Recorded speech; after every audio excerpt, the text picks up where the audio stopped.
أعوذ بالله من الشيطان الرجيم بسم الله الرحمن الرحيم.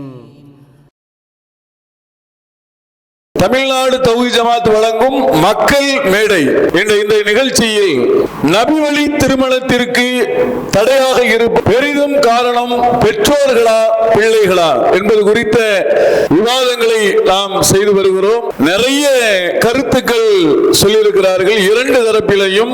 இன்றைக்கு இஸ்லாமிய திருமணங்கள் என்கிற பெயரில் ஏராளமான அனாச்சாரமான காரியங்கள் அரங்கேற்றப்படுகிறது. உதாரணத்துக்கு எல்லா செயல்பாடுகளும் சரி, அது மணமகன் பார்ப்பதாக இருந்தாலும் சரி, அதே போன்று வரதட்சணை வாங்குவதாக இருந்தாலும் சரி, அதே போன்று அனாச்சாரமான காரியங்கள் செய்வதாக இருந்தாலும் சரி, அதே போன்று வலிமா விருந்தாக இருந்தாலும் சரி, எல்லாத்தையுமே இஸ்லாம் என்கிற பெயரில் இன்றைக்கு நம்முடைய சமூகம் ஏராளமான மோசமான காரியங்கள் ஈடுபட்டு கொண்டிருக்கிறார்கள். அவர்களை குறித்து அல்லாஹின் தூதர் அவர்கள் ஒரு செய்தி நமக்கு சொல்லித்தராங்க. அல்லாஹின் தூதர் அவங்க ஹஜ்ஜத்துல் விதாவில் ஒரு செய்தி சொல்றாங்க. ஃபத்தகுல்லாஹ ஃபின் நிசாஇ, பெண்களை குறித்து நீங்கள் பயந்து கொள்ளுங்கள். ஏன் என்று அல்லாஹின் தூதர் தொடர்ச்சியாக சொல்லும் பொழுது ஃபஇன்னகும் ஃபஹுதுஹும் பிஅமானில்லாஹ், அவர்கள் நீங்கள் அமானிதமாக பெற்றிருக்கிறீங்க என்று அல்லாஹின் தூதர் சொல்றாங்க. அப்ப இன்றைக்கு இளைஞர்களாக இருக்கக்கூடியவர்கள் தான் அந்த பெண்ணை மனம் முடித்து மனைவியாக நாம அழைத்து கொண்டு வருகிறோம். இன்றைக்கு பெற்றோர்கள் ஒரு காரணமாக இருந்தாலும் சரி, இன்றைக்கு முழுக்க அந்த பெண்ணுக்கு உண்டான எல்லா காரியங்களும் செய்வது இளைஞர்கள் தான். அப்ப இளைஞர்களாக இருக்கக்கூடியவர்கள் அந்த பெண்ணை அமானிதமாக பெற்று வரும் பொழுது, அது திருமணத்துக்கு முன்னாடி இருந்தாலும் சரி, திருமணத்துக்கு பிறகு வரதட்சணை என்ன கொடுத்தாங்க, உங்க வீட்டை எவ்வளவு போட்டாங்க, இன்னொரு 5 சவரன் தரலையே, இன்னொரு 2 சவரன் தரலையே, என்ன வாங்கி கொடுத்துட்டாங்க, ஹீரோ ஹோண்டா பைக் தானே வாங்கி கொடுத்தாங்க, காரா வாங்கி கொடுத்தாங்க என்று யார் சொல்றா? அந்த மணமகன் தான் சொல்றான். அப்ப அது போன்ற மனைவி அழைத்து கொண்டு வரும் பொழுது நாம் அல்லாஹ்வின் தூதர் சொன்னதை நாம் ஒரு தினம் சிந்தித்து பார்க்க வேண்டும். நாம அமானிதமா கொண்டு வந்திருக்கிறோம். நாளை மறுமையில் அதை குறித்து அல்லாஹ் ரப்பல் ஆலமீன் கேள்வி கேட்பான் என்பதை உறுதியாக மனதில் பதிய வைத்துக் கொள்ள வேண்டும். அஸ்ஸலாமு அலைக்கும் வரஹ்மத்துல்லாஹி வபரகாத்துஹு. இன்றைக்குடைய இளைஞர் திருமணத்தை எப்படி நடத்தணும் அப்படின்னு விரும்புகிறாங்கன்னா, தூதருடைய வழிமுறையை புறக்கணிச்சுட்டு சினிமா கூத்தாடிகள் இருக்காங்க இல்லையா, அவங்களுடைய வழிமுறையை தான் கையில் எடுக்கிறாங்க. சமீபத்தில் போன வாரம் நடந்த ஒரு திருமணம், மணமகன் பொண்ணு கையில் மைக்கு வருது, ஏதோ குர்ஆன் வசனம் ஏதோ வாசிக்க போது போல, ஒரு கிராத் ஒன்று ஓதப்பட போல அப்படின்னு எதிர்பார்த்துட்டு இருந்தா, முன்பேவா அன்பேவா என் கூட வான்ற மாதிரி அந்த சினிமா பாட்டை கணவனுக்கு கவிதையாக அவர்கள் அழைப்பு கொடுக்கிறார்கள். அல்லாஹ்வுடைய தூதர் அவர்கள் உருவாக்கிய சமுதாயம் எப்படி? இளைய சமுதாயம். ஜுலைபவங்களுக்கு அவருடைய அந்த பெண்ணுடைய பெற்றோர் கூட மனம் முடிச்சு கொடுக்க மனம் வரல அவங்களுக்கு. ஆனா அந்த பெண் அன்றைய தினம் அந்த மதினாவில் செல்வ சீமாட்டியாக இருந்த அந்த பெண் அல்லாஹ்வுடைய தூதர் சொன்ன ஒரே காரணத்துக்காக அந்த ஜுலைபவர்களை நான் திருமணம் செய்வேன். இது ரசூலுல்லாஹ் உருவாக்கிய இளைய சமுதாயம். ஆனா இன்றைக்கு நிலைமை என்னன்னு சொன்னா, திருமணத்துல பாத்தீங்கன்னு சொன்னா கேக்கு வெட்டுறது அது ஒரு புது கலாச்சாரம். என்னன்னு சொன்னா, அதை எடுத்து ஃபேஸ்புக்கில் போட்டு இந்த திருமணத்தை என்ன பண்ணணும், உலகம் ஃபுல்லா பார்க்கணும், என்னுடைய திருமணத்தை உலகம் ஃபுல்லா பேசும் பொருளாக மாற்றி வைக்கணும் அப்படி என்று இளைய சமுதாயம் நபி வழியை அந்த சுன்னத்தை ஒரு கேலி செய்யும் விதமாகத்தான் இன்றைக்கு அந்த திருமணங்களை நடத்தி கொண்டிருக்கிறாங்க. இது முழுக்க இறை தூதருடைய சொல் செயல் அங்கீகாரங்கள் அந்த இடத்திலே தூக்கி எறியப்படுகிறது. இதற்கு முழுக்க காரணம் இளைஞர்கள் தான். ஒரே ஒரு சம்பவத்தை மட்டும் சொல்லி முடிச்சிடறேன். வெளிநாட்டில் இருந்தது. நான் வெளிநாட்டுக்கு போனதுக்கு அப்புறம் தான் அந்த ஏகத்துவ கொள்கை அறிந்தது. முதல்ல வந்த போது அவங்க சொன்னாங்க பால் கூட எடுப்பேனாக்கா அவங்க அதை செய்து விட்டு என்ன தேவையோ, ஃப்ரிட்ஜோ என்ன வீட்டுக்கு தேவையோ அதை வாங்கி கொடுப்பாங்க. அந்த மாதிரி சம்பவங்கள் அந்த இதுகளில் இந்த திருமணத்தோடு அதுவும் இருந்தது. இந்த ஏகத்துவம் வந்ததுனால அதை வேண்டாம் என்ற புறக்கணித்துட்டு அதெல்லாம் வாங்குறதை திரும்பி கொடுத்து அந்த மாதிரி இருந்தது பெரிய ஒரு விஷயம். அல்ஹம்துலில்லாஹ். நபி வழி திருமணத்துக்கு பெரிதும் முட்டுக்கட்டையாக இருப்பது இளைஞர்களே. தொடர்ச்சியாக நம்ம ஆணித்தரமான வாதங்களை வச்சு விளக்கணும்.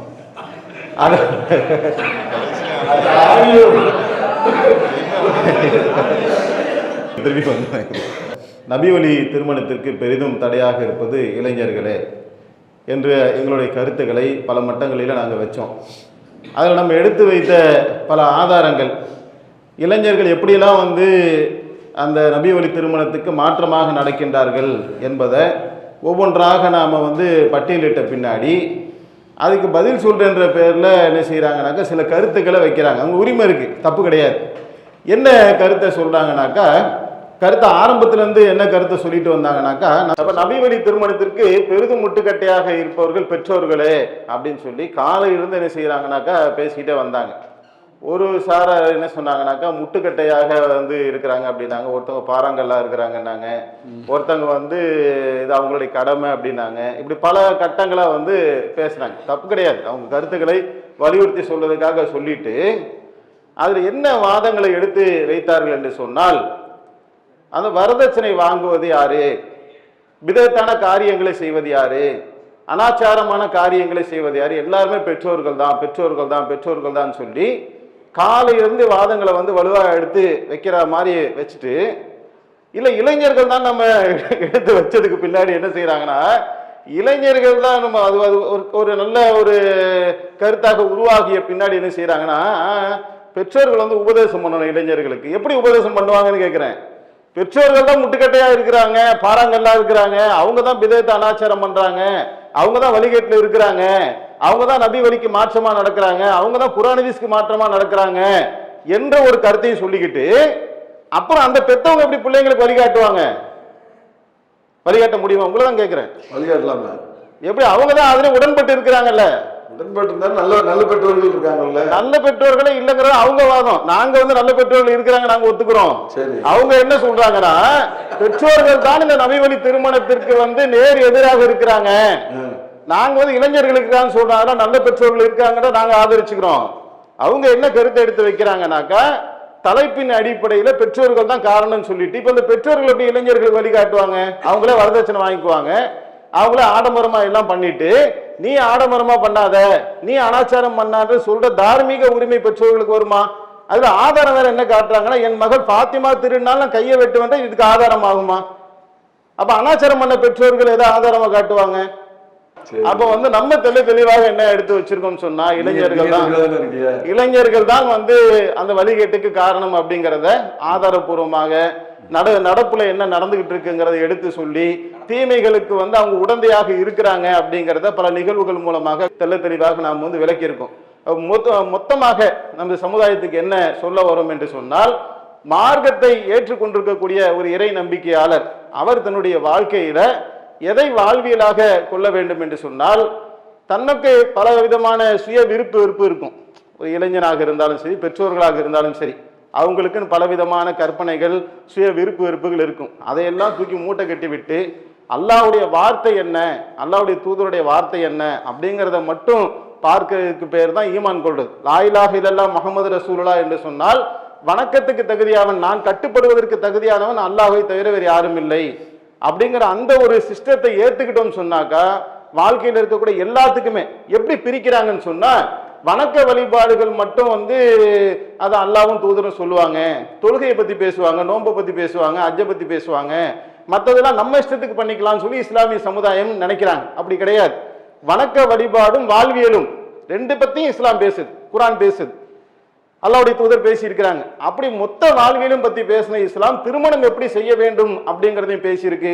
ரெண்டு தரப்பாரும் வந்து சொல்லியிருக்கிறோம்.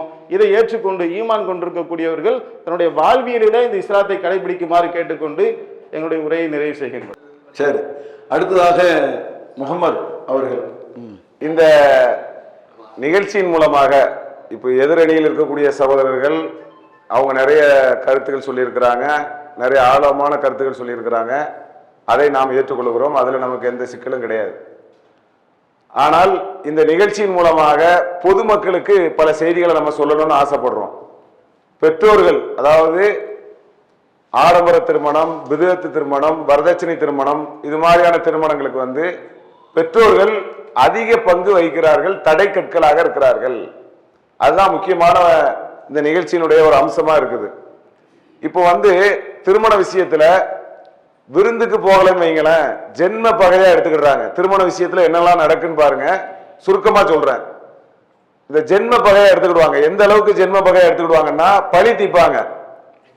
ஒரு குடும்பத்துல திருமணத்துல யாரோ ஒருவர் கலந்துக்கிடல அப்படிங்கிற மாதிரி ஏதாவது இருந்துச்சுன்னு சொன்னா, அது இன்னொரு திருமணத்துல ஒரு 7 வருஷம் 10 வருஷம் கழிச்சு நடந்தா கூட அந்த பெற்றோர்கள் மனசுல, பிள்ளைக்கு அதெல்லாம் நினைவு வராது, பிள்ளைக்கு அதெல்லாம் மைண்ட்ல நிக்காது. பெற்றோர்கள் 15 வருஷம் ஆனாலும் அதை பகை தீப்பாங்க. அந்த பகை தீக்கிற உணர்வு எந்த அளவுக்கு இருக்குன்னு கேட்டா, இப்போ நம்ம ஒரு நடுநிலையா நம்ம இருக்கிறோம்னு வைங்களேன், நம்ம ஒரு நமக்கு திருமண ஸ்டேஜ்ல பிள்ளைங்க இருக்குன்னு வைங்களேன், அப்படி வந்துச்சுன்னா கூட உன்னுடைய பிள்ளை திருமண திருத்த நீ நடத்த தானே செய்வ, அன்னைக்கு என்ன நீ சந்திக்க தானே செய்யணும். இப்படியெல்லாம் பேச்சு பெற்றோர்களிடத்துல இருக்கிறது, இருந்து கொண்டு இருக்கிறது. அதெல்லாம் நீங்க மறுக்கவே முடியாது. திருமணங்கிற ஒன்றில் நடக்கக்கூடிய ஒரு நிகழ்வில் பெற்றோர்கள் எவ்வளவு ஒழுங்கினமாக சமுதாயத்தில் நடந்து கொண்டிருக்கிறார்கள் என்பதை நீங்க கவனிக்கணும். நிச்சயமாக பெற்றோர்கள் இதை பொறுப்புணர்ந்து மாத்துங்க. நாளைக்கு அல்லாஹ்விடத்திலே பதில் சொல்லணும். அதே போல அல்லாஹ்வுடைய தூதர் விருந்து வைக்கிறாங்க. விருந்துன்னா இப்போ 2 சாவு இருக்குல்ல, கோதுமை, அதை விருந்து வச்சிருக்கிறாங்க அல்லாஹ்வுடைய தூதர் திருமணத்துல. அப்படின்னா கிட்டத்தட்ட ஒரு 7 பேர் சாப்பிடலாம் ரொட்டி. அதே மாதிரி அதிகபட்சமாக ஒரு ஆடை அறுத்து வச்சிருக்கிறாங்க. அப்ப அதிகபட்சமா ஒரு 40 பேர். உதாரணத்துக்கு இப்போ ரசூல்லா 40 பேர் அளவுக்கு விருந்து போட்டாங்க, நான் 41 அளவுக்கு விருந்து போட்டா அது பாவமாங்கிறது இல்லை. அல்லாஹ்வுடைய தூதர் என்ன சொல்லியிருக்கிறாங்க, குறைந்த செலவில் நடத்தப்படக்கூடிய திருமணம் பரக்கத்தை தரும்.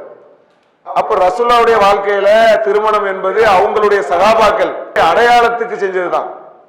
இவங்க திருமண விருந்துகளையே என்னவாக்கிட்டாங்கன்னா அதுதான் திருமணம்னு ஆக்கிட்டாங்க. அடையாளத்துக்கு செஞ்ச ஒண்ண அடையாளத்துக்கு செய்யறோம், பேருக்கு தான் செய்யறோம்னு நினைச்சா நிச்சயமா எண்ணிக்கை ஒரு பிரச்சனையே இல்லை. எல்லாருமே எண்ணிக்கையை சுருக்கிடுவாங்க. அவர் அடையாளத்துக்கு விருந்து வைக்கிறாரு. ஏன்னா திருமணத்துக்கு விருந்துக்கு கூடலைன்னா பிரச்சனையே வராது. அப்துல் ரஹ்மான் பின் அவுஃப் அவங்க திருமணத்துக்கு ரசூல்லா கலந்துக்கிடலை, அது அடையாளத்துக்கு வச்சிருக்கிறாங்க. ரசூல்லா கலந்துக்கிடலைங்கிறது பிரச்சனை இல்லை. அப்ப எண்ணிக்கை சுருக்கப்படும் அப்படிங்கிற ஒரு மனநிலை எப்போ வரும், எளிமை எப்போ வரும்னா திருமண விருந்துகள் அடையாளத்துக்கு செய்யப்படணும். அடையாளத்துக்கு செய்யப்பட்டா மண்டபம் தேவைப்படாது. அது இன்னைக்கு சமுதாய பெற்றோர்கள் நீங்க தான் மண்டபம் வேணுங்கிறீங்க, குலப்பெருமைங்கிறீங்க, சொந்தங்கிறீங்க, மதிக்க மாட்டாங்கிறீங்க. எனக்கு எங்க குடும்பத்துல எங்க குடும்பம்னு 1000 பேர் இருப்பாங்கங்கிறீங்க. அப்போ மற்றவங்க குடும்பத்துலலாம் என்ன பிச்சைக்கார பைய குடும்பமா? எல்லாரும் ஒரு பிச்சைக்காரனு கூட 1000 பேர் சொந்தம் இருக்கிறதே செய்வான். சொந்தங்கிறது எல்லாத்துக்கும் ஒரே சர்க்கிள் தானே. அது என்ன உங்க குடும்பம் மட்டும் 1000? அது பேச்சிலே பெருமை. பேச்சிலே என்ன பெருமைன்னா அது எங்க குடும்பம்னு ஒரு விருந்துன்னு வச்சுக்கிட்டா ஒரு 1000 பேர் வருவாங்க பாய். நம்மகிட்ட பள்ளிவாசல் மர்க்கஸை பார்க்கும் போதே மண்டபத்துக்கு போயிடுவான். போறதுக்கு முன்னாடி என்ன செய்வான்னா தப்தருக்கு சும்மா பேருக்கு 2 டிராஃப்ட்டுக்காக சேலவாயிலுக்கு வர்றது, கொடுங்கியூருக்கு போறது. உங்க மர்க்கஸு கொஞ்சம் நான் நபி வழிபடி தான் நடத்து நினைக்கிறேன், ஆனா எங்க குடும்பத்துல எங்க வகைராக்கள்ல ஒரு 1000-2000 தேரும், அதனால நான் மண்டபத்துக்கு போனேன். நான் மண்டபத்துக்கு போனேன், நீ தான் காரணங்கிறான். ஏன்பான்னு கேட்டா நீ அந்த அளவுக்கு பள்ளிவாசல சின்னதா கட்டியிருக்கேங்கிறான். இப்படி லெவல்ல போயிட்டு இருக்கிறான். அதே போல பெற்றோருக்கும் மார்க்கம் தெரியவில்லை, அதனால் வளர்க்கப்படக்கூடிய பிள்ளைகளுக்கும் மார்க்கம் தெரியல. பிள்ளைகள் தரிகட்டு மார்க்கம் இல்லாம இது மாதிரியான விதத்தான திருமணங்கள் செய்யுதுன்னா அதுகளுக்கு தப்புனே தெரியலையே. தீயில கை வைக்கிறதுக்கு முன்னால சுட்டா தெரியும், சுட்ட பிறகுதான் அது பார்க்குது. அப்போ பெற்றோர்களை தடுக்க வேண்டிய வேலை இருக்கிறது. பெற்றோருக்கு என்ன தெரியலன்னு கேட்டா மார்க்க ரீதியாக இதை தடுக்கணும், செய்யக்கூடாதுங்கிற அந்த போதனைகளே ரீச் ஆகல. முதன்மையாக அவங்களுக்கு ரீச் ஆனாதான் அவங்களை சார்ந்த பிள்ளைகளுக்கு போவதற்கு வசதியாக இருக்கும். அதுலேயும் பெற்றோர்களுக்கு தான் பங்கு அதிகமாக இருக்கிறது என்பதை நாம உணர முடிகிறது. தயவு செய்து நிகழ்ச்சியை பார்க்கக்கூடிய பெற்றோர்கள் கொஞ்சம் உங்களுடைய உள்ளத்தை என்ன செய்யுங்க, பரிசீலனை பண்ணி பாருங்க. அதே போல குர்ஆன்ல மூசா நபி அவங்களுடைய திருமண வரலாற்றை பற்றி அல்லாஹ் பேசக்கூடிய நேரத்தில் அவங்களுடைய பெற்றோர் யாரு, மூசா நபியுடைய மாமனார் இருக்கார் பாருங்க, அந்த 2 பெண் குழந்தையினுடைய பெற்றோர், அவர் சம்பந்தம் பேசும்போது எப்படி பேசுறாரு, அவர் நீங்க மகர் தொகையை கொடுங்கன்னு உரிமையா கேட்கிறாரு. மார்க்கத்தை அந்த இடத்துல அந்த பெற்றோர் நிலைநாட்டுறாங்க. அது மாதிரி பெற்றோர்கள் உருவாகணும். அதுக்கு தானே அல்லாஹ் அந்த வரலாற்றை திருமறை குர்ஆன்ல சொல்றான். அதே மாதிரி லுக்மான் என்று சொல்லக்கூடிய நல்ல மனிதர், அவர் தன்னுடைய பிள்ளைகளுக்கு போதனை செய்யறாங்க. அந்த போதனை குர்ஆனில் சொல்லப்படுகிறது. அந்த போதனை ஏன் சொல்லப்படுதுன்னு சொன்னா பெற்றோருக்கு அதிலே பங்கு இருக்கிறது. பிள்ளையினுடைய ஒவ்வொரு விஷயத்திலும் பெற்றோருக்கு பங்கு இருக்கிறது. அதே மாதிரி அல்லாஹ்வுடைய தூதர் சொல்றாங்க, நாளைக்கு மறுமை நாளில் உங்களுக்கு பல நன்மைகள் வரும். இறந்த பிறகு பயனளிக்கக்கூடிய துவாவை கேட்கக்கூடிய பிள்ளைகள், சாலிகான பிள்ளை எப்போ உருவாகும்? நாம ஒரு குறைஞ்ச தாக்கத்தை உருவாக்கணும்ல. நாம வந்து தொழாத தொழு இவரு தொழ மாட்டாரு, சுபுக்கு போ இவரு சுபு தொழ மாட்டாரு, சினிமா பார்க்காத இவரு பிக் பாஸ் பார்ப்பாரு. அப்போ நம்ம என்ன அத்தா எல்லாத்தையும் செய்யாதுன்னுக்கிட்டு அவர் உட்கார்ந்து செய்கிறாருங்கிற அந்த ஒரு விஷயம் என்பது யாருக்கு வரும்? பிள்ளைக்கு வரதானே செய்யும். அப்போ அந்த பிள்ளை நமக்கு எப்படி துவா கேட்கும்? அப்போ அந்த பிள்ளைகள் பயனுள்ள ஒரு பிரார்த்தனையை கேட்க வேண்டும் என்று சொன்னால் அந்த வளர்ப்பில என்ன இருக்குது? கவனம் செலுத்த வேண்டிய விஷயம் இருக்கிறது. கடைசியா ஒன்றை சொல்லிக்கிடுறேன். திருமண விஷயத்துல அதிகமாக ஒரு பெரிய உளவியல் தாக்கத்திற்கு உள்ளாகிறது யாருன்னு கேட்டா பெண்கள் தான். பொருளாதாரத்தை அவங்க மகர் கொடுக்குறாங்க, வாங்குறாங்க, இவன் பேருக்கு 500 ரூபா கொடுக்குறான், நகையும் மறைமுகமாக வாங்கிடுறாங்க, டௌரியும் வாங்கிடுறாங்க. அது ஒரு பக்கம். ஒரு குடும்பத்தில் 17-18 வருஷம் நம்மளோடு ரத்தமாக கலந்து நம்ம பிள்ளை இன்னொரு குடும்பத்தில் போய் ஜாயிண்ட் ஆகுது. நம்மளை வந்து பிரியுது, ஒரு அண்ணனை பிரியுது, ஒரு தம்பியை பிரியுது, தகப்பனாரை பிரியுது, தாயை பிரியுது, இன்னொரு குடும்பத்தில் போய் அடைக்கலம் போகுதுன்னா அந்த பெற்றோர்கள் எப்படி அந்த பிள்ளைய வரவேற்கணும், நேசிக்கணும்? ஒரு குடும்பத்தில் இருந்த ஒரு குழந்தை தானே, அந்த குழந்தை தானே இன்னைக்கு பருவ வயதை அடைந்ததன் காரணத்தினால் அது வந்து உங்க குடும்பத்துக்கு வருதுன்னா அது உன் பிள்ளை மாதிரி நீ பார்க்க வேண்டாமா? ஆனா சொல்லி சொல்லி காட்டி குத்தி காட்டுறது யாரு? இந்த பெற்றோர்கள் இல்லையா? அந்த மாப்பிள்ளை வீட்டாரினுடைய பெற்றோர்களா இல்லையா? அதற்காக ஒவ்வொரு பிள்ளைகளும் கண்ணீர் சிந்துகிறதா இல்லையா? அதிலிருந்து அதுகள் மீள்வதற்கு 8 வருஷம் 20 வருஷம் அந்த அதுக்கு ஒரு பிள்ளை வந்து அந்த பிள்ளை மெச்சூர் ஆன பிறகுதான் அந்த தாயினுடைய சொல்லு வெயிட் ஆகும். அது வரைக்கும் அந்த மாமியார் அப்படி அள்ளி அப்படி குத்தி குத்தி குத்தி காட்டக்கூடிய ஒவ்வொரு சொல்லுகளும் அதுக்கு வேதனைகள் இல்லையா? அதெல்லாம் பெற்றோர் தானே எதை வச்சு சொல்லுவாங்க? நீ என்னத்தை கொண்டு வந்த, நீ வந்து வசதியான பிள்ளையா, இப்படிலாம் பல விஷயங்கள் அந்த வசதியை மையப்படுத்தி சொல்லப்படுகிறதா இல்லையா? இது எல்லாமே வேதனை செய்யப்படுவது பெற்றோர்கள் அதிகமாக செய்கிறார்கள். தயவு செய்து மறுமையை நம்பக்கூடிய நன்மக்கள் அந்த விஷயங்களிலே கவனமாக இருந்து சமுதாயத்தில் ஒரு மாற்றத்தை ஏற்படுத்த வேண்டும் என்பதுதான் நம்ம இதுல முக்கியமான கருத்ததாக எங்களுடைய தலைப்பிலே சொல்லிக் கொள்கிறோம். நல்லபடியான கருத்துக்களை இரண்டு தரப்பினர்களும் நிறைய செய்திகளை பகிர்ந்திருக்கிறாங்க. குர்ஆனுடைய வசனங்கள், ஹதீஸ்கள், சமுதாயத்தில் நடக்கக்கூடிய சம்பவங்கள். இதை பார்க்கக்கூடிய மக்கள் கவனிக்க வேண்டிய விஷயம் என்னன்னு சொன்னால், நாம் இஸ்லாமியர்கள், முஸ்லிம்கள், இமாம்கள் குடும்பத்தார்கள் இதை பார்க்க வாய்ப்பு இருக்கிறது, முஹல்லாவாசிகள் இதை பார்க்க வாய்ப்பு இருக்கிறது, அனைத்து தரப்பு மக்களும் இதை பார்க்க வாய்ப்பு இருக்கிறது. இப்போ திருமணம் என்ற ஒரு விஷயம் என்பது நபிகள் நாயகம் ஸல்லல்லாஹு அலைஹி வஸல்லம் அவர்கள் காட்டி தந்த ஒரு வழிமுறை. எல்லா மனிதர்களும் செய்ய வேண்டிய ஒரு வழிமுறையை மிக மோசமாக, கஷ்டமாக, வரதட்சணை போன்ற கொடுமையான காரியங்களை செய்து மிக கடினமான ஒரு சித்தாந்தத்தை உருவாக்கியதனுடைய காரணமாகத்தான் இன்று நாம் உட்கார்ந்து அமர்ந்து பேசிக்கொண்டு இருக்கக்கூடிய ஒரு சூழல் உருவாகி இருக்கிறது. இது ஒழிக்கப்பட வேண்டும். பெற்றோர்கள் ஒரு பக்கம், பிள்ளைகள் ஒரு பக்கம் காரணம் என்ற ஒரு சூழ்நிலை இருந்தாலும் இந்த நிலைகள் என்பது முழுமையாக ஒழிக்கப்பட வேண்டும். வரதட்சணை என்பது இஸ்லாத்தில் கிடையாது. மகர் கொடுத்துதான் திருமணம் முடிப்பது என்பது இஸ்லாத்தினுடைய அடிப்படை. ஆனால் ஹஸரத்மார்கள் அவர்களே உட்கார்ந்துகிட்டு பாத்தியா ஓதி அல் ஃபாத்திஹா, இந்த அநியாயத்தை பாத்தியா அப்படிங்கிற மாதிரி பாத்தியா ஓதக்கூடிய ஒரு நிலை ஹஸரத்மார்கள் செய்கிறார்கள். ஒரு ஆலிம் நினைத்தால் ஒரு முஹல்லாவில் வரதட்சணையை ஒழித்து காட்ட முடியும். அந்த பகுதியில நபி வழி திருமணத்தை நடத்தி காட்ட முடியும். இறைவனுடைய அருளினால் தமிழ்நாடு தௌஹீத் ஜமாத் இந்த காரியத்தை தமிழகத்திலே வேறுண்ட செய்து ஏராளமான குடும்பங்களிலே பெண்களுக்கு மகர் தொகை கொடுத்து திருமணம் முடிக்கக்கூடிய இளைஞர்களை உருவாக்கி காட்டியிருக்கிறது. அல்லாஹ்வுக்கு எல்லா புகழும்.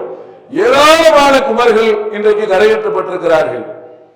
ஆனால் ஒரு வேதனைக்குரிய விஷயம் என்னவென்று சொன்னால், சுன்னத் வல் ஜமாத்தில் உள்ள மக்கள் இன்றும் இந்த வரதட்சணை கொடுமையினால் பாதிக்கப்பட்ட சூழலில் இருக்கிறார்கள். தற்கொலைகளை பற்றி சொன்னார்கள். ஏராளமான பேர் தற்கொலைகளை வீழ்ந்திருக்கிறார்கள். அதற்கெல்லாம் நாம் ஒரு காரணமாக அமைந்து விடுவோம். வரதட்சணை உணவுகளை போய் சர்வசாதாரணமாக போய் சாப்பிடுகிறோம். குர்ஆன்ல அல்லாஹ் ரப்பல் ஆலமீன் சொல்லுகிறான், அல்லாஹ்வுடைய வசனங்கள் கேலி கூத்தாக்கக்கூடிய சபையில் நீங்கள் அமர்ந்தால் நீங்களும் அவர்களை போன்றோர் தான். ஒரு அநியாயம் பண்ற, அக்கிரமம் பண்றான்னு சொன்னால் அக்கிரமத்திற்கு துணையாக நிற்பவர்களும் அந்த பாவி இந்த ஒரு நிலைக்கு வருவார்கள் என்று நம்ம சொல்லல, இறைவன் சொல்லுகிறான் என்பதை நாம் கவனத்திலே வைத்துக் கொள்ள வேண்டும். நிறைய செய்திகளை சொன்னாங்க. பெற்றோர்கள் நிறைய விஷயங்கள்ல கலந்து கொண்டிருக்கிறாங்க.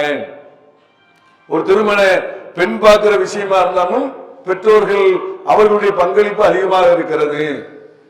இளைஞர்கள் அவர்களுடைய பங்களிப்பும் இருக்கிறது. திருமண நிகழ்வாக இருந்தாலும் அந்த நிகழ்வுகள்ல இரண்டு சாரார்களுக்கும் பங்கு இருக்கிறது. அதே மாதிரி வரதட்சணையாக இருந்தாலும் சரி, அனைத்து காரியங்களையும் விருந்து, வலிமா விருந்தையும் கூட பெண் வீட்டார் தலையிலே புகுத்தக்கூடிய ஒரு நிலை என்பது இன்றைக்கு சமூகத்தில் இருக்கிறது. எவ்வளவு பெரிய கேவலமான ஒரு விஷயம்! இதெல்லாம் அகற்றப்பட வேண்டும், ஒழிக்கப்பட வேண்டும் என்று சொன்னால் நபி வழியின் பிரகாரம் திருமணங்கள் முடிக்கப்பட வேண்டும், இலகுவாக திருமணம் முடிக்க வேண்டும். இதுல பெற்றோர்களுக்கும் பங்கு இருக்கிறது, இளைஞர்களுக்கும் பங்கு இருக்கிறது. கூடுதல் பங்கு என்று சொல்லக்கூடிய ஒரு நிலை இருக்கும் போது நாம் சிந்தித்து பார்க்க வேண்டும். இளைஞர்களாக இருப்பவர்கள் அவர்கள் சுயமாக முடிவெடுத்து திருமணத்தை அவர்கள் முடிப்பார்களே ஆனால் நிச்சயமாக தமிழகத்தினுடைய பெற்றோர்கள் மாறிவிடுவார்கள். அந்த மாற்றம் ஏற்படும், கண்டிப்பாக அது மாறும். எப்படி பிரவுனுடைய மனைவி ஆசியா அவர்கள் எப்படி பிரவுனையே தூக்கி எறிந்துவிட்டு அல்லாவுக்காக ஒரு தியாகம் செய்தார்களோ அது மாதிரியாக இளைய சமுதாயத்தவர்கள் பெண் இடத்திலே, பெண் குடும்பத்தார்களே, வரதட்சணை என்பதை நான் வாங்க மாட்டேன், மார்க்கத்திற்கு முரணான காரியத்தை நான் ஒரு காலத்திலையும் செய்ய மாட்டேன் என்பதில் உறுதியாக நிலையாக இருந்து திருமணத்தை முடிப்பாரேயானால் ஒட்டுமொத்த பெற்றோர்களுமே மாறிவிடுவார்கள். ஆனால் அதுல ஒரு விஷயம் என்னன்னா, நான் அட்ஜஸ்ட் பண்றேன்னா இவனும் அதுல நினைச்சான், அடிக்ட் ஆகிறான், அந்த ஆசைக்கு அடிக்ட் ஆகிறான். எத்தனையோ விஷயங்கள் அடிக்ட் ஆகாதவன், மற்ற விஷயங்கள் அடிக்ட் ஆகாதவன் பணம் என்ற ஒன்று வாயை புழக்கக்கூடியவனாக மணமகன் மாறிவிடுகிறான். அதனால இவன் இளைஞன் அவனுக்கு ஆசையே இல்லைன்னு சொல்ல முடியாது. அவனுக்கு என்ன இருக்குது?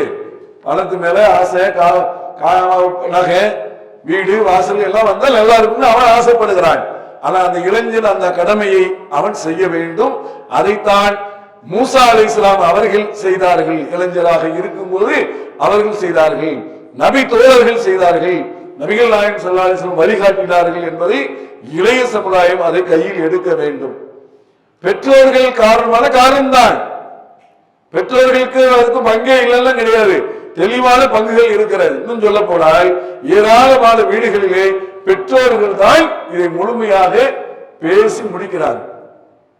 அவங்க தான் என்ன செய்யறாங்க, 50 பவுன் 70 பவுன் அந்த பவுன் இத்தனை பவுன் தொல்லை கொடுக்கிறது. பல விஷயங்களை பார்த்தீங்கன்னா பெற்றோர்களும் இதற்கு பெரிய அளவுல நிலையாக இருக்கிறார்கள். ஆனால் இளைஞர்கள் திருந்துவார்களே ஆனால் பெற்றோர்களை உதாசீனப்படுத்துற அளவுக்கு சொல்லணும் என்பதுதான் இஸ்லாம் மார்க்கம். பெற்றோர் என்பது உன்னுடைய அறிவுக்கு எட்டாத விஷயத்தை அவர்கள் சொல்லுவார்களே ஆனால் அந்த விஷயத்துல கட்டுப்படாத என்று இஸ்லாம் சொல்லியிருக்கும் போது இளைஞர்கள் இதற்கு முன் வர வேண்டும். பெற்றோர்கள் காரணம்தான், மிகப்பெரிய முட்டுக்கட்டை தான். அதை தகர்க்கக்கூடிய தைரியமும் வலுவையும் இளைய சமுதாயம் எடுக்க வேண்டும். இளைய சமுதாயம் அதை எடுத்தால் நிச்சயமாக இது முற்றிலுமாக அகற்றப்படும். இதுல பெரிதும் செய்ய வேண்டிய கடமை என்பது இளைய சமுதாயத்துக்கு இருக்கிறது. முதுமை சமுதாயத்தில் உள்ளவர்கள் தன்னால் அதை நகர்ந்து விடுவார்கள் என்பதுதான் யதார்த்தமான உண்மை. அல்ல, இரு சாராருக்கும் பங்கு இருக்கிறது. இளைய சாராருக்கு கூடுதல் பங்கு என்ன இருக்கிறது சொன்னால் அதை அகற்றுவதற்கு முழுமையான பங்களிப்பு அவர்கள் செய்ய வேண்டும் என்று கூறி இத்துடன் இந்த நிகழ்ச்சியை முடித்துக் கொள்கிறோம். தமிழ்நாடு தௌஹீத் ஜமாத் வழங்கும் மக்கள் மேடை இந்த நிகழ்ச்சி இறைவனுடைய அருளால் சிறப்பான முறையிலே கருத்துக்களின் அடிப்படையிலே செய்திகள் பகிர்ந்து கொள்ளப்பட்டது. இறைவனுக்கு எல்லா புகழும். இதில் கலந்து கொண்ட அனைவருக்கும் அல்லாஹ் ரப்பல் ஆலமீன் அருள் செய்வானாக என்று கூறி முடித்துக் கொள்கிறோம். அஸ்ஸலாமு அலைக்கும் வரஹ்மத்துல்லாஹி வபரகாத்துஹு. இஸ்லாம் மற்றும் சமுதாய செய்திகளை அறிந்து கொள்ள தமிழ்நாடு தௌஹீத் ஜமாஅத் யூடியூப் பக்கத்தை உடனடியாக சப்ஸ்கிரைப் செய்து கொள்ளுங்கள். மேலும் பெல் பட்டனையும் கிளிக் செய்து கொள்ளுங்கள்.